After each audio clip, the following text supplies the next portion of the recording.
Good evening sir. Good evening Vivek. Good evening sir. Good evening Rajrekha, Anamika, Rekha, Rashmi और राजरेखा। आज हम लोग टॉपिक रखे हैं और टॉपिक के साथ थोड़ा डिस्कशन। हम लोग तो ग्रुप डिस्कस करते हैं ना। तो आज जी सर। हमने किसी और को, केवल मैडम किरण मैडम आ सकती हैं ज्वाइन करके, किसी और को बुलाया नहीं। सोचा कि आप लोग ही आज डिस्कस करने का मतलब अपनी बात तो बतानी है कि अपना कैसा चल रहा है, पढ़ाई कैसी चल रही है। कल यूपी पीसीएस का रिजल्ट आया है।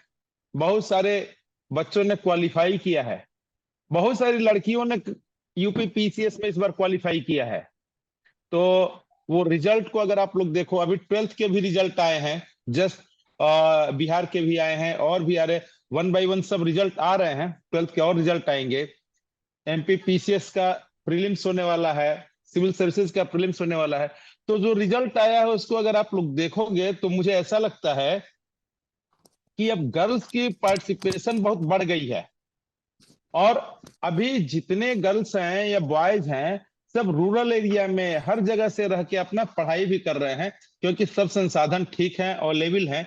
तो आप लोग इसको थोड़ा सा एनालिसिस कर सकते हो अपने लेवल पे, और ग्रुप डिस्कशन के माध्यम से आपस में एक दूसरे से थोड़ा बात करना।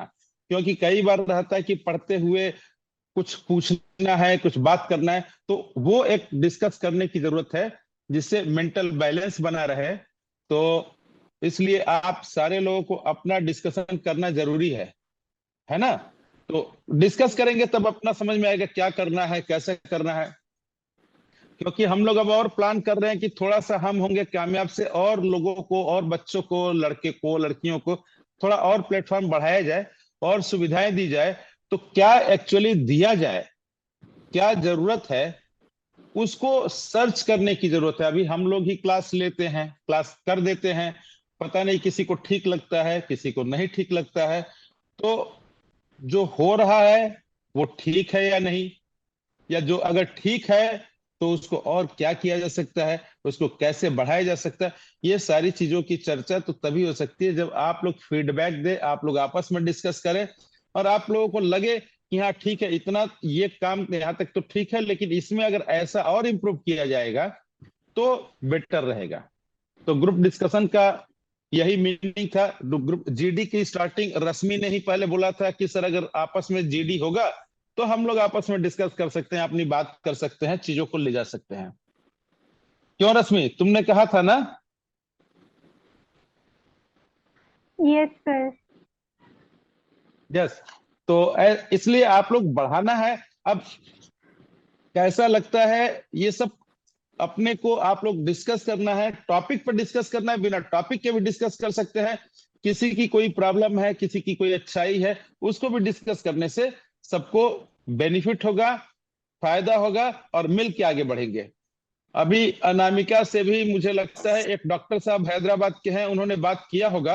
एक जी यहाँ सर, के हुई है डॉक्टर मेरी हैं, बात। बात किया ना? जी सर, हुई है। हाँ, उनसे मैंने कहा था कि अनामिका नीट की परीक्षा दे रही है और बढ़िया कर रही है, उसको थोड़ा सा सपोर्ट चाहिए। तो उन्होंने बोला कि आप नंबर देना, मैं बात करूंगा। तो कल हमसे बता रहे थे कि मेरी बात हुई है, और अनामिका तुम्हारे बारे में बढ़िया बता रहे हैं। कह रहे हैं कि बच्ची बहुत स्ट्रांग है, उसके अंदर स्टेमिना है, कैपेसिटी है, बस उसको जम के पढ़ने की जरूरत है, वो सक्सेस जरूर होगी। है ना? क्योंकि तुमसे जितनी जी देर सर। बात हुई हो, इसी तरह से जितने लोग हैं सब सजेशन दे सकते हैं। तो आज का ग्रुप डिस्कशन मैं रहूंगा, मैं हूं ही। टॉपिक जी अपना सर। है, आप लोग शुरू कीजिए। रेखा भी है और राजरेखा भी है।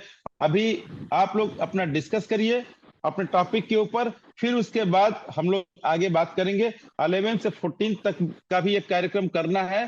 तो अगर आप लोग कहेंगे तो थोड़ा सा उसको भी हम लोग डिस्कस करेंगे कैसे करना है। तो मिलके किया जा सकता है। एक दिन और रश्मि से मैंने बोला था कि अभी संडे को क्लास चलता है, संडे के अलावा एक दिन और क्लास चलने की बात है।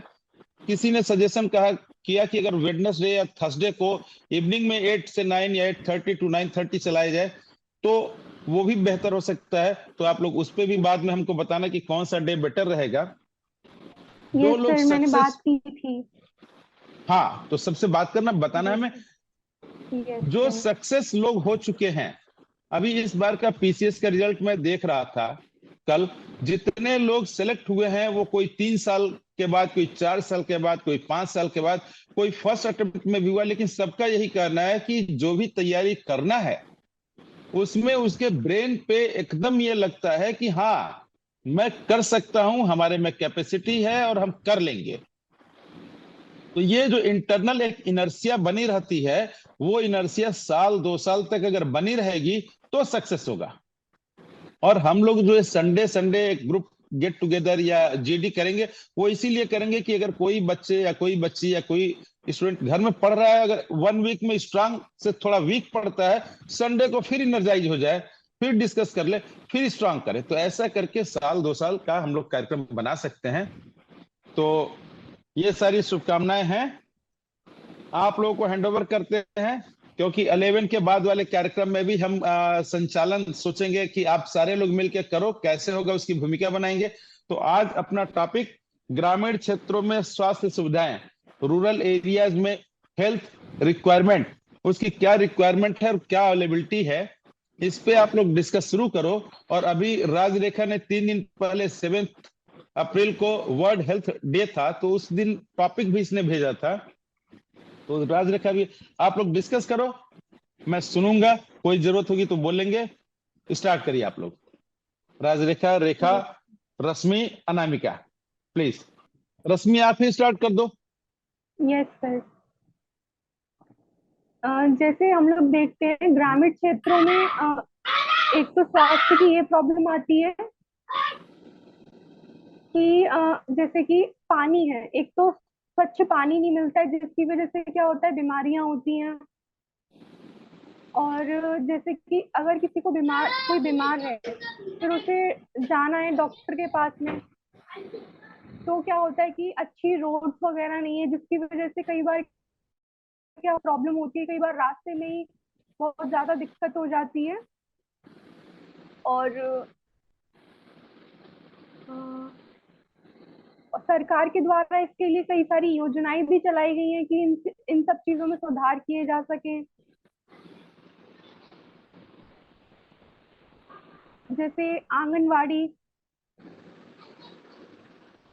भारत में ग्रामीण माँ और बच्चों के देखभाल केंद्र हैं। बच्चों के भूख और कुपोषण से निपटने के लिए एकीकृत बाल विकास सेवा कार्यक्रम के भाग के रूप में 1975 में उन्हें भारत सरकार द्वारा शुरू किया गया। आंगनवाड़ी का अर्थ है आंगन आश्रय, जितना भी जो देखते हैं वही।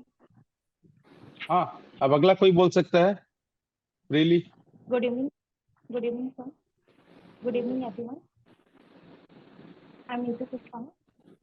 तो जैसा कि आज का हमारा टॉपिक है ग्रामीण क्षेत्रों में स्वास्थ्य सुविधाएं, आवश्यकता और उपलब्धता। तो हम ग्रामीण क्षेत्रों में स्वास्थ्य सुविधाओं की यदि बात करें, 2020 तक हमारे ग्रामीण क्षेत्रों में ऑलमोस्ट 1,55,000 जो उप स्वास्थ्य केंद्र हैं वो अवेलेबल हैं।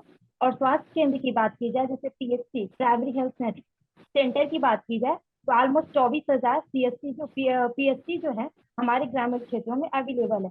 लेकिन बात की जाए यदि पॉपुलेशन की, पूरे पॉपुलेशन की लगभग 70% जो पर्सन होते हैं वो हमारे ग्रामीण क्षेत्रों में बिलोंग करते हैं। अप्रॉक्स 30% जो पर्सन होते हैं वो हमारे शहरों में रहते हैं।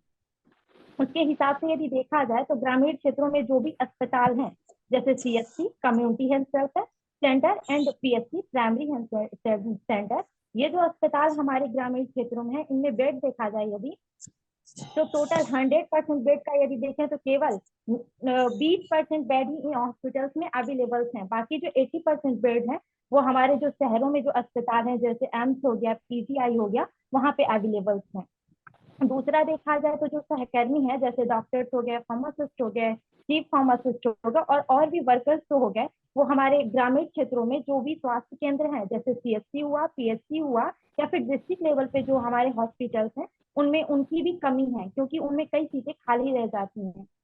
ऐसा इस वजह से होता है क्योंकि जो भी पढ़े लिखे हमारे डॉक्टर्स होते हैं, या फिर एमबीबीएस डॉक्टर, या फिर फार्मासिस्ट या चीफ फार्मासिस्ट होते हैं, जो पढ़े लिखे होते हैं, वो ये सोचते हैं कि हम ऐसी जगह पे काम करें जहाँ पे हमारे रहने की व्यवस्था सही हो, बिजली पानी आदि की व्यवस्था सही हो, हमारे बच्चों को पढ़ने के लिए अच्छा स्कूल हो, अच्छा इन्वायरमेंट हो और वहाँ का जो समाज है वो भी अच्छा हो। दूसरा, इस वजह से यहाँ पे तकनीकी की कमी होती है। यदि कोई एमबीबीएस डॉक्टर है, उनके पास नॉलेज है, बहुत अच्छा नॉलेज है, यदि वो इस ग्रामीण क्षेत्र के इलाके में जो भी हॉस्पिटल्स हैं वहाँ पे वर्क करते हैं, तो वहाँ पे वो सारी तकनीकी अवेलेबल नहीं होती है जिससे वो अपने नॉलेज को और इम्प्रूवमेंट कर सके। यदि कोई भी चीजें हमें आती है, यदि हम उसको अभ्यास करना छोड़ दें तो वो हमें भूल जाता है।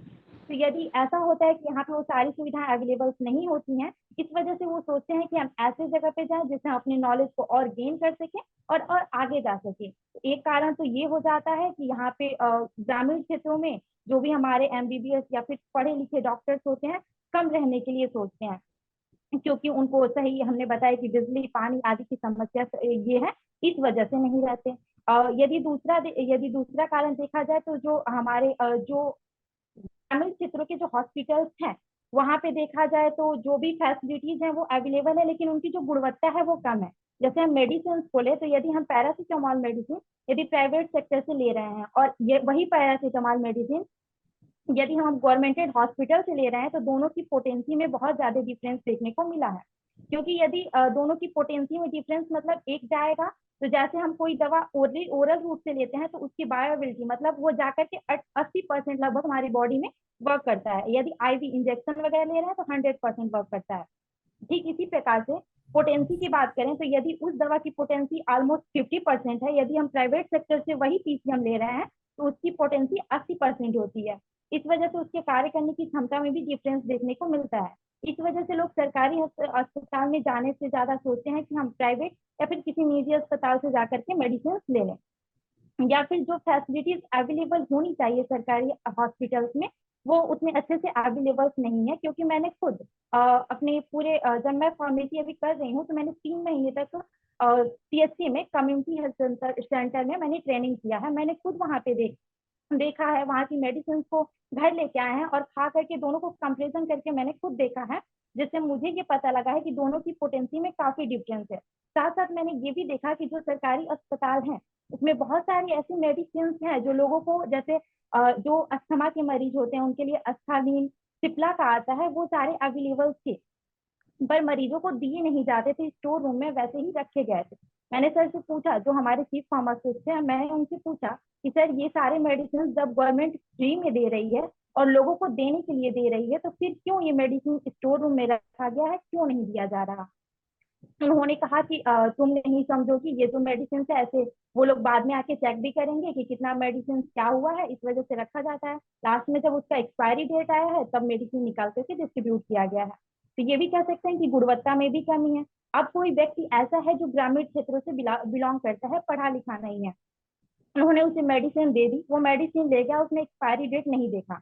अब वो मेडिसिन को खाएगा तो ऑटोमेटिक उसकी तबीयत खराब होगी, जिससे क्या होगा कि हमारे जो भी ग्रामीण क्षेत्र में जो लोग रह रहे हैं उनकी स्वास्थ्य पे भी इफेक्ट पड़ेगा। पहला कारण तो ये हो गया। देखा जाए तो यदि ऐसे ही और भी फैक्टर देखे जाए तो जैसे कि जो हमारी वुमेन्स होती हैं तो वहाँ पे प्रेगनेंसी के दौरान जब वो चेकअप कराने जाती हैं तो जो हमारे ग्रामीण क्षेत्रों में जो अस्पताल है वहाँ पे सारी सुविधाएं अवेलेबल नहीं होती हैं, इसलिए उन्हें डिस्ट्रिक्ट लेवल पे जो हॉस्पिटल्स होते हैं वहाँ पे जाने पड़ते हैं।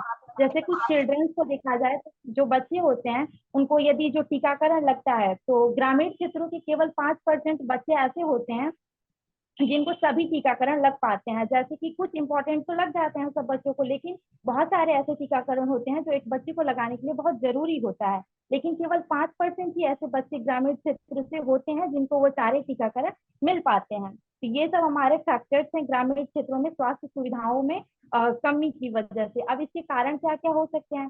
पहला तो ये हो सकता है कि यदि ग्रामीण क्षेत्र में कोई पर्सन रहता है तो चूंकि रोजगार की कमी है ग्रामीण क्षेत्रों में, रोजगार की कमी है, इस वजह से ये हो सकता है कि कुपोषण का बच्चा शिकार हो। प्रॉपर जो उसको न्यूट्रिएंट चाहिए उसकी बॉडी को ग्रो करने के लिए, एक स्वस्थ हेल्दी पर्सन होने के लिए, वो सब कुछ उसको नहीं मिल पा रहा है। दूसरा, यदि वो कुपोषण का शिकार है, रोजगार की कमी है, तो दूसरा फैक्टर गरीबी हो सकता है। गरीबी की वजह से उसको प्रॉपर जो न्यूट्रिएंट्स हैं, जो रोजगार चाहिए, वो सब नहीं मिल पा रहे हैं, तो दूसरा फैक्टर गरीबी हो सकता है। तीसरे फैक्टर की बात की जाए तो यदि कोई शराब या फिर नशीली दवाओं का, जैसे नींद की दवाओं का उपयोग नशीली दवाओं के रूप में किया जाता है, तो यदि वो ले रहा है तो वो भी फैक्टर है जिसकी वजह से उसका तबीयत खराब होगा, तो वो भी एक फैक्टर है ग्रामीण क्षेत्रों के पीछे होने का। चौथा देखा जाए तो कठिन परिश्रम करना, जैसे एक ह्यूमन बीइंग की कैपेसिटी होती है कि आप एक दिन में इतना ही वर्क कर सकते हैं, यदि वो उससे ओवर वर्क कर रहे हैं फॉर द अर्निंग, तो इस वजह से भी क्या हो सकता है, उनकी तबीयत खराब हो सकती है। यदि देखा जाए तो मानसिक तनाव, और जो स्वास्थ्य केंद्र हमारे अवेलेबल है वहाँ पे क्या चाहिए उसके बारे में उनको जानकारी ना होना। जैसे कि वो जा रहे हैं, यदि स्वास्थ्य केंद्र में जा रहे हैं, यदि कोई भी पेशेंट एडमिट हो रहा है तो उनको भोजन देने की व्यवस्था है सरकार के थ्रू कि यदि वो यहाँ पे एडमिट हो रहे हैं तो उनको प्रॉपर मरीज को भोजन दिया जाएगा, तो इन सब के बारे में ना होना। या फिर कौन से इक्विपमेंट वहाँ पे अवेलेबल है, कौन सी जांच हो जाएगी तो फ्री में हो सकती है, वो सब ना हो पाना, ये भी एक फैक्टर है हमारे ग्रामीण क्षेत्रों के पीछे होने का। और देखा जाए तो स्वास्थ्य एवं शिक्षा का अभाव, यदि ग्रामीण क्षेत्रों में जो बुजुर्ग पर्सन हैं उनके उनके में लैक ऑफ एजुकेशन है, इसकी वजह से भी बहुत ज्यादा लोग बीमार होते हैं। अभी कुछ दिन पहले ही हमने एक सर्वे किया था, जो सर्वे में हमने कुछ डिजीज की लिस्ट बनाए थे, उसमें से एक की यदि मैं बात करूं तो जैसे एक बीमारी हमने ये लिखा था कि क्या आप बीपी यानी हाइपरटेंशन से ग्रसित है, तो उसमें से हमने 100 लोगों पे सर्वे किया, तो उसमें से हमें पता चला कि उसमें से अप्रॉक्स 65% पर्सन ऐसे थे जो मतलब बीपी से ग्रसित थे। फिर हमने उसके नीचे ये क्वेश्चन लिखा था कि क्या आप बीपी से ग्रसित तो हैं पर उसकी दवा डॉक्टर की सलाह से लेते हैं या फिर मेडिकल स्टोर से जाके ले लेते हैं।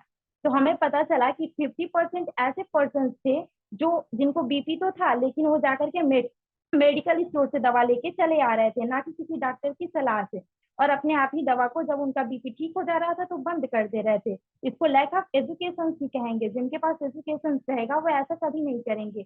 बीपी का दवा खाना कोई अच्छी बात नहीं है, या फिर कोई भी दवा खाना अच्छी बात नहीं है, क्योंकि दवा हमारी बॉडी के लिए बेनिफिशियल होते हैं, तो हमारे बॉडी के किसी पार्ट को जाकर के अफेक्ट करते हैं। जैसे हम पीसीएम खाते हैं तो हमें फायदा तो करता है, साथ ही साथ हमारे लीवर को डैमेज भी करता है। ठीक इसी प्रकार से यदि वो हाइपरटेंशन का दवा बिना डॉक्टर की सलाह से जाकर के मेडिकल स्टोर से लेके आ रहे हैं और उसको खा रहे हैं, फिर ठीक हो जाने पे छोड़ दे रहे हैं, तो ये बैड हैबिट है, इसे लैक ऑफ एजुकेशन कहेंगे। साथ ही साथ हमने ये भी एक क्वेश्चन लिखा था कि क्या आप यदि कोई भी दवा ले रहे हैं मेडिकल स्टोर से या फिर कहीं से, तो उसकी एक्सपायरी डेट को चेक करते हैं, मतलब खाने से पहले आप एक्सपायरी डेट चेक करते हैं या नहीं। उसमें से अप्रॉक्स 50% लोगों ने कहा कि नहीं, हम पढ़े लिखे नहीं है, हम किससे दिखाएंगे इसका एक्सपायरी डेट क्या है कैसे है, हम नहीं चेक करते, हम दवा लेके आते हैं, डॉक्टर जैसे बताते हैं हम वैसे दवा को खा लेते हैं। तो ये जब हमने ग्रामीण क्षेत्रों में जब सर्वे किया, क्योंकि हमारे क्वेश्चन की लिस्ट ज्यादा थे, हमने 20 डिजीज का उनके लिस्ट बनाए थे प्रॉपर, और उसमें हमने ये सारे उन लोगों से सर्वे किया 100 लोगों पर, और हमने पूछा, तो हमें जो पता चला, हमें ये लगा कि लोगों में लैक ऑफ एजुकेशन की वजह से बहुत सारी जो बीमारियां हैं वो लैक ऑफ एजुकेशन की वजह से हो रही हैं। तो मेरी वजह से सबसे मेन फैक्टर है ग्रामीण क्षेत्रों में स्वास्थ्य की उपलब्धता में कमी होने का, वो है लैक ऑफ एजुकेशन। यदि जो गांव के क्षेत्र के लोग यदि जागरूक रहेंगे तो फिर ऐसा कुछ नहीं होगा, वो अपने प्रॉपर जानेंगे कि कौन कौन सी सरकार हमारे लिए जो फैसिलिटीज है वो अवेलेबल करवाई है, क्या क्या हमें मिलना चाहिए। क्योंकि अभी 7 अप्रैल को हमने विश्व स्वास्थ्य दिवस मनाया, जिसको WHO जो होता है, वर्ल्ड हेल्थ ऑर्गेनाइजेशन जो होता है, विश्व स्तर पे काम करता है। और अभी हमने 24 मार्च को विश्व ट्यूबरक्लोसिस डे भी मनाया, जिसमें इस बार का हमारा थीम था yes we can end TB, हाँ हम टीबी को खत्म कर सकते हैं, ये हमारा थीम रहा था उस दिन का। क्योंकि जो हमारा WHO है उसकी मंशा ये है कि जो ट्यूबरक्लोसिस के पेशेंट हैं 2030 तक उनको पूर्ण रूप से पूरे विश्व को ट्यूबरक्लोसिस मुक्त बनाया जाए, यानी कि ट्यूबरक्लोसिस एक कोई लाइलाज बीमारी नहीं है, इसका भी इलाज संभव है। तो यही हमारे WHO की ये मंशा है कि 2030 तक ट्यूबरक्लोसिस मुक्त बना दिया जाए पूरे वर्ल्ड को। लेकिन हमारे भारत सरकार की मंशा थी कि 2025 तक ही हम अपने भारत को ट्यूबरक्लोसिस से मुक्त बना दें। तो ये जो हमारा वर्ल्ड हेल्थ ऑर्गेनाइजेशन होता है, जो विश्व लेवल मतलब वर्ल्ड लेवल पे काम करता है, और जब भी जैसे कोरोना काल में भी उन्होंने लोगों की बहुत ज्यादा सहायता की।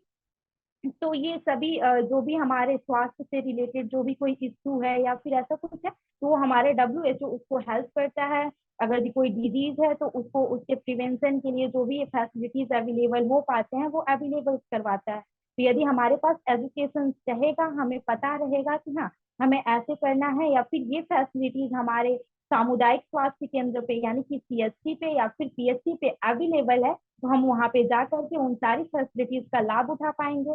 इन्हीं कारणों की वजह से हमें ऐसा लगता है कि जो हमारा ग्रामीण क्षेत्र है वो बहुत ज्यादा पीछे है। Thank you.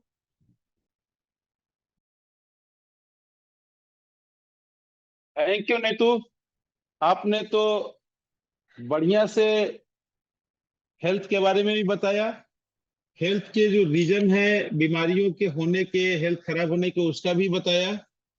ग्रामीण एरिया में क्यों अधिक उसका दुष्प्रभाव होता है बीमारियों का, उसको भी आपने बताया। और अपने देश का और वर्ल्ड का मिशन, इसको भी रेखांकित किया। तो ये तो ग्रेट चीज सब कंप्लीट हुआ। इसमें बढ़िया भी लगा, क्योंकि चूंकि आपको अनुभव है सर्वे के हिसाब से भी, उसके हिसाब से भी, तो हमको लगता है सबको पसंद आया होगा। इसके आगे मैं किसी और को बोलूंगा। रश्मि ने अपनी बातें कह चुकी, नीतू आपने कह लिया, रेखा ने ज्वाइन किया सर मैं है, और भी राज कुछ रेखा ने बोलना ज्वाइन किया चाहूंगी। है। हाँ बोलिए प्लीज। बीएचएनसी ये ग्राम स्तर की एक संस्था है जो कि वंचित और कमजोर वर्ग के लोगों की स्वास्थ्य तक पहुंच बढ़ाने के लिए स्वास्थ्य योजना बनाती है एवं उस पर कार्यवाही करती है। और एक सतत विकास लक्ष्य 2030 से 5 साल पहले टीबी को खत्म करने के उद्देश्य से राष्ट्रपति द्रौपदी मुर्मू द्वारा 9 सितंबर को शुरू प्रधानमंत्री टीबी मुक्त भारत अभियान के तहत 9.5 लाख से अधिक टीबी के रोगियों को देखभाल के लिए अपनाया गया है। इस कार्यक्रम के तहत टीबी रोगियों की विशेष व्यक्ति निर्वाचित प्रतिनिधियों या संस्थानों के संरक्षण में देखभाल की जाएगी।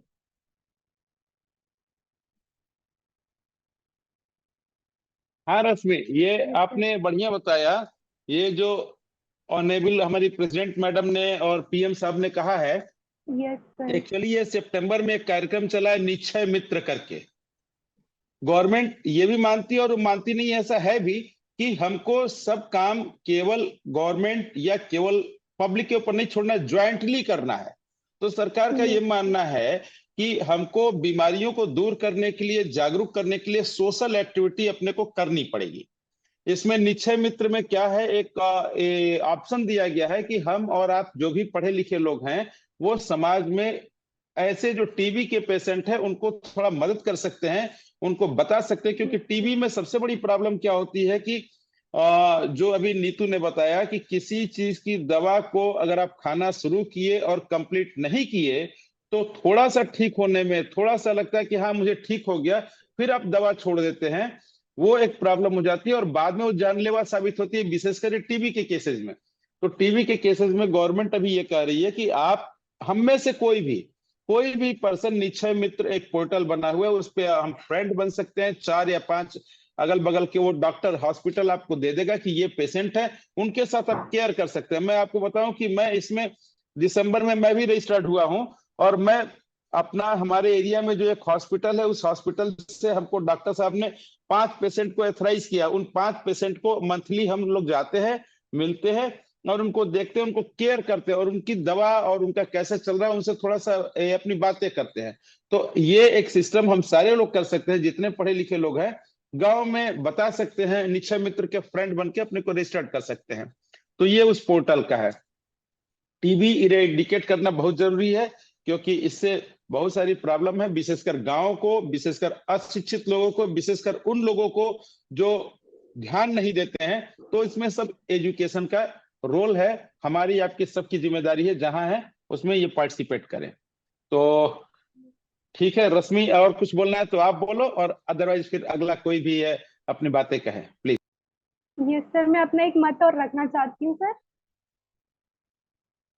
सर जैसे टीकाकरण हुआ था कोरोना टाइम पर, प्राइमरी स्कूल्स वगैरह में टीकाकरण हुआ था सर, तो वहाँ पे टीका लगाए जाते थे। तो सर हम लोग एक और चीज कर सकते थे वहाँ पे गवर्नमेंट कि सर कई बार देखा गया है कि ग्रामीण क्षेत्रों में क्या होता है कि बिना टेस्ट के ऐसी मेडिकल स्टोर से दवाई लेके खा लेते हैं बिना टेस्ट के। अब ऐसे क्या होता है कि हमें यही नहीं पता होता है कि हमें बीमारी क्या है, कई बार कई बीमारियां होती हैं, उनके लक्षण क्या दिखाई देते हैं, बुखार, सर्दी, खांसी। तो क्या करते हैं ग्रामीण लोग कि जाकर मेडिकल स्टोर से सिर्फ यही दवाइयां लेके खा लेते हैं।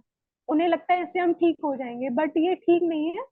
जब तक हम टेस्ट नहीं करवाते, हमें पता नहीं चल जाए, हमें दवाई नहीं लेनी चाहिए, टेस्ट करवा के ही लेनी चाहिए।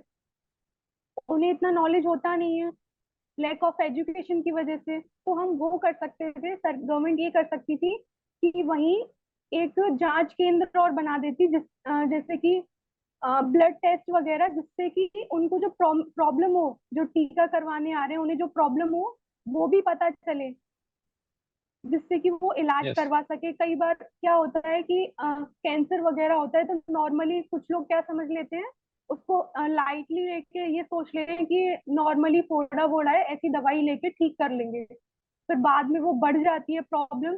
फिर ये भी होता है कि एक तो उनके पास में इतना मनी नहीं होता है, जिसकी वजह से वो ट्रीटमेंट नहीं करवा सकते हैं। फिर हॉस्पिटल्स वगैरह काफी दूर होते हैं। तो सर ये भी हम हेल्प कर सकते थे कि वहीं पे जांच केंद्र बना दिए जाते, जहाँ पे ब्लड टेस्ट वगैरह, जिससे उन्हें पता चल जाता कि हमें ये प्रॉब्लम है हमारी बॉडी में। जी थैंक यू सर। हाँ रश्मि, ये एक्चुअली देखो क्या है कि सरकार की जो व्यवस्था है, सरकार अपनी व्यवस्था करती है, वो तो ठीक है, उसके लिए गवर्नमेंट ऑफिसर है, गवर्नमेंट सिस्टम है, जितना संभव है उतना किया जा रहा है।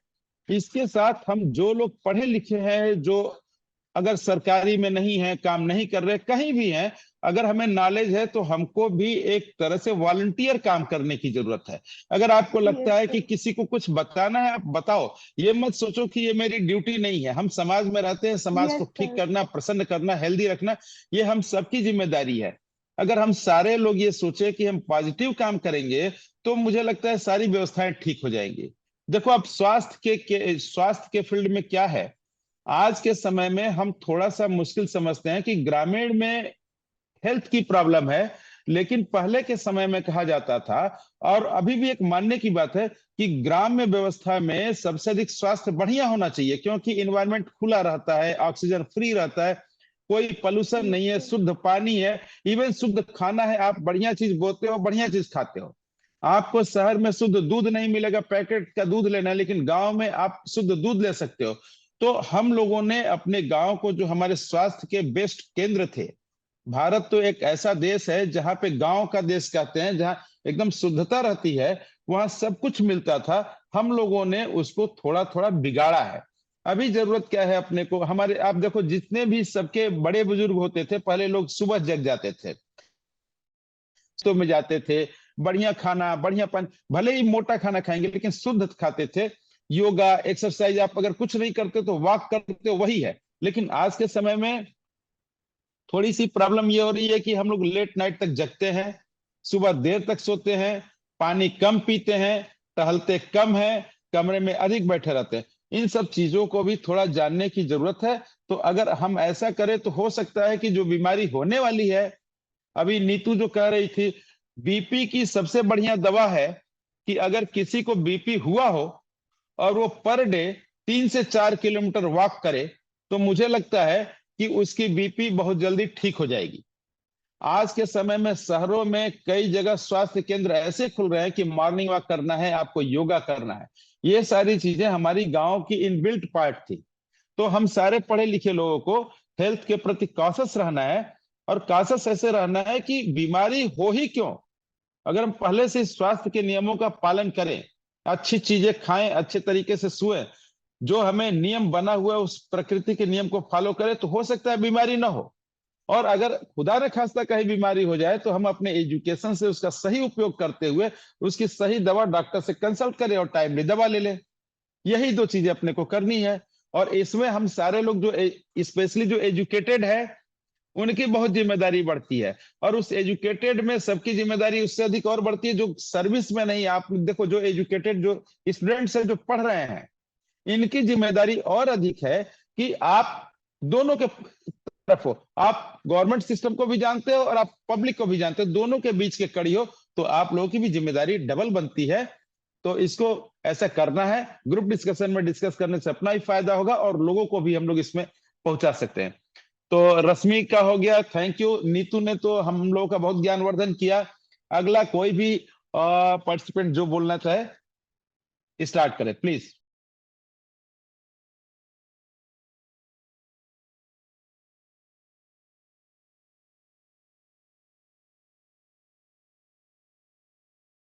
समय गंवाने की जरूरत नहीं है, फ्रैक्शन ऑफ सेकंड में स्टार्ट करने की जरूरत है।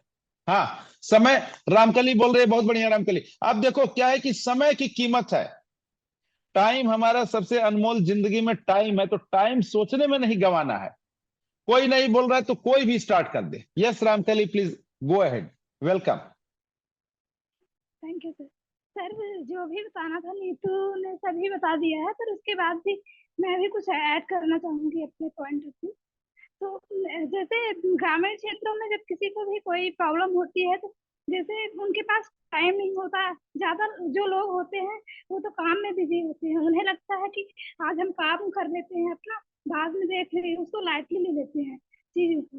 चाहे बच्चों को बीमारी है या फिर बड़ों को, इन सब चीजों से भी क्या होता है कि उन्हें पता नहीं होता है कि ये बीमारी कितना ज्यादा इफेक्ट करेगी आने वाले टाइम पे, और उसको लाइटली लेते जाते हैं। और इससे होता क्या है कि आगे चल के बहुत ज्यादा उन्हें प्रॉब्लम हो जाती है, और जब वो जाते हैं लास्ट में डॉक्टर के पास, तब बहुत ज्यादा प्रॉब्लम होती है और उसको रिकवर करना भी मुश्किल हो जाता है। और मेनली प्रॉब्लम जैसा कि अगर देखा जाए तो अपने इंडिया में बहुत ही ज्यादा हॉस्पिटल्स हैं और डॉक्टर्स भी हैं, लेकिन मोस्टली जो है वो अर्बन एरिया में, सिटी में है, लेकिन रूरल में नहीं है। इस वजह से भी रूरल क्षेत्रों में जो लोग रह रहे हैं उन्हें सुविधा मिल नहीं पाती है सब चीजों की। तो और उन्हें खाने पीने में वो ध्यान नहीं रखते हैं, पानी का ही हो गया, और केवल उनका ये रहता है कि हमें खा लेना है और अपने काम पे जाना है, खाने के बाद तुरंत काम करना है, तो उसके बाद ना ही मतलब वॉक करना है, रेस्ट करना है, कुछ भी नहीं। ओवर टाइम काम करते हैं, तो इस वजह से भी ये सब होता है। Thank you. Thank you Ramkali, तुमने भी अपना बढ़िया बताया। गांव में थोड़ी सी दिक्कत तो है, आदमी अपने को पूरा ये नहीं समझता है कि हमको फाइनल एनालिसिस करने के लिए बढ़िया डॉक्टर के पास जाना चाहिए, या अगर कोई एडवाइस देता है उसको भी नहीं लेता।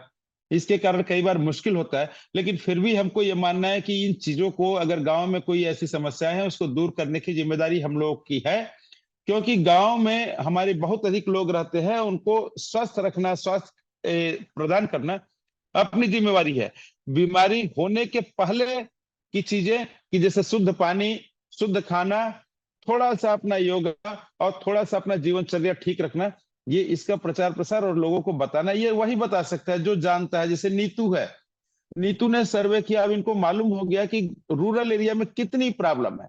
तो अब नीतू को एक मैं सलाह दूंगा कि आपने ये टेस्ट किया, ये सर्वे किया, ये तो बेस्ट है। आपने पता कर लिया कि बीमारी क्या है, गांव में क्या समस्याएं हैं। अब इसके सेकंड पार्ट में अपने को जानना है कि इसको हम कैसे ठीक करें। केवल ये जान जाना कि हाँ गांव में प्रॉब्लम है, वो उससे मेरा काम नहीं चलेगा। वो जो प्रॉब्लम है वो कैसे दूर करेंगे, उस पर भी सोचना अपनी जिम्मेवारी है। अगर हम 10 लोगों को नहीं बता सकते तो कम से कम एक को बताएं कि भाई आप ऐसा ठीक रहो, आप ये काम करो। अगर आपको बीपी है तो मॉर्निंग वॉक करो पर डे आधे घंटे। और अगर कोई ऐसी प्रॉब्लम है तो रियल डॉक्टर के पास आप जाओ, बिना डॉक्टर के अनुमति के, बिना डॉक्टर के एडवाइस के आप अपनी दवा मत खा लो। तो ये हमको एक से ही शुरू करना पड़ेगा, क्योंकि हम सब जानते कि मेहनत तो करना पड़ेगा। देखो ऐसा है कि किसी को समझाने में, किसी को बताने में मेहनत तो करना ही पड़ता है। समाज है ना हमारे, तो हमारी परंपरा रही है। चाहे रामचरितमानस में देखो, राम जी भी अपना गांव छोड़ के गांव लोगों के पास गए, भगवान बुद्ध भी गए, भगवान महावीर भी गए। तो जितने लोग जो ज्ञानी होते हैं वो समाज सेवा के लिए निकलते हैं। समाज सेवा का मतलब ये नहीं है कि आप सब छोड़ के निकलो। आप अपना काम कर रहे हो, काम करते हुए अगर आधे घंटे भी आप अपने को टाइम देके किसी को आपने बढ़िया राय दे दी, किसी को बढ़िया चीजें बता दी, वही समाज सेवा हो गया। और ऐसा अगर हम लोग करेंगे तो बूंद से बूंद घड़ा भरता है। अगर एक एक करके करेंगे तो धीरे धीरे चलता रहेगा, कुछ तो सुधार होगा। तो नीतू का ऐसा है। अब ठीक है, अब अगला अगर कोई भी करना चाहता है तो फिर अपनी बात बोले प्लीज। सर मेरा एक क्वेश्चन है। हाँ सर बोलिए। सुन रहे हैं? सर मेरा हाँ क्वेश्चन बोलिए। ये है, मैं है कि जो गवर्नमेंट से मेडिसिन मिलती है उसकी पोटेंसी में और हम प्राइवेट से मेडिसिन ले रहे हैं उसकी पोटेंसी में डिफरेंस होता है। सरकार को पता है कि जो गवर्नमेंट हॉस्पिटल में जो भी मेडिसिन जाएगा वही लोग ले पाएंगे जिनके पास उतना पैसा नहीं होगा, जो ग्रामीण क्षेत्रों से बिलोंग करते हैं। तो फिर सरकार ऐसा क्यों करती है, उस मेडिसिन की पोटेंसी कम करती है ताकि यदि मरीज ले भी रहा है तो उतना अच्छे से वो वर्क नहीं करेगा। तो सरकार को भी तो इस पे ध्यान देना चाहिए कि यदि ग्रामीण क्षेत्रों में जो लोग रह रहे हैं वही लोग लेंगे जिनके पास पैसे नहीं है, तो उसकी पोटेंसी को बढ़ाया जाए, अच्छी मेडिसिन प्रोवाइड की जाए। इस पे सरकार को भी तो सोचना चाहिए। जो मेडिसिन दे रहे हैं प्रॉपर जाके चेक करें कि कितनी मेडिसिन लोगों को मिली, क्या हुआ। ये इसमें तो हमारी सरकार की भी गलती है। एक तो हम कह सकते हैं कि हमारा सरकार ही पहला कारण है हमारे ग्रामीण क्षेत्रों के पीछे होने का। नीतू, मैं इसमें ये कहूंगा, देखिए सरकार कौन है? सरकार हम और आप ही हैं। सरकार हर वो सिस्टम बनाती है जो सिस्टमेटिक तरीके से अपनी सारी सुविधाओं को गांव तक पहुंचाए। अब सरकार तो कोई ऐसी चीज नहीं है जो दिखाई ना। सरकार में हम ही आप उसके अंग हैं, जो एक दिल्ली से बैठे हुए, लखनऊ से बैठे हुए, हैदराबाद से बैठे हुए हम ग्रामीण अंचलों तक पहुंचते हैं। तो हम सारे लोग उसके एक पार्ट हैं। अगर इसका एक पूरा सिस्टम है और मिनिस्ट्री ऑफ हेल्थ है, हेल्थ के नीचे और डिपार्टमेंट है, डिस्ट्रिक्ट लेवल है। अगर कहीं पे कोई चीज होती है तो लोगों को वहां के डॉक्टर से, वहां के ऑफिसर से, वहां के डिस्ट्रिक्ट लेवल के ऑफिसर से मिलने और समझने की जरूरत है। होता क्या है कि गवर्नमेंट की क्या पॉलिसी है उसको एजुकेटेड लोग समझ सकते हैं और उसको इम्प्लीमेंट करा सकते हैं। गवर्नमेंट की हर पॉलिसी गलत है या गवर्नमेंट हर चीज अच्छी कर रही है, ऐसी बात नहीं। दोनों के बीच के कोऑर्डिनेशन को हमको इम्प्लीमेंट कराने के लिए सबको जागरूक होने की जरूरत है। अगर आपको लगता है कि कहीं पे कोई दिक्कत है, किसी दवा में दिक्कत है, तो आप जहां पे जिस विलेज में रह रही हैं उसका जो पीएचसी है, डॉक्टर है, वहां बात कर सकती हैं। डिस्ट्रिक्ट लेवल पे सीएमओ डॉक्टर साहब होते हैं, उनके यहाँ बात कर सकते हैं। डिस्ट्रिक्ट प्रशासन होता है, बात कर सकती है, अपनी बातें पहुंचा सकती हैं। अगर जो सही होगा गवर्नमेंट उस हिसाब से आगे काम करती है। तो अपनी बातों को सही फोरम पे सही तरीके से एनालाइज करके पहुंचाना हमारी एक जिम्मेदारी है। केवल ये नहीं मान लेना है कि गवर्नमेंट ये नहीं करती है, गवर्नमेंट वो नहीं। हम सारे लोग गवर्नमेंट के पार्ट है, आप भी गवर्नमेंट की पार्टी हो, हम भी पार्ट है। अगर कोई गड़बड़ी है, जैसे फैमिली में कोई प्रॉब्लम होती है तो सबको मिलकर रिजॉल्व करना होता है, वही हमारा यहाँ भी काम है। अगर कोई चीज है तो उसके उस फोरम पे लेके आप बात कर सकती हैं, किया जा सकता है।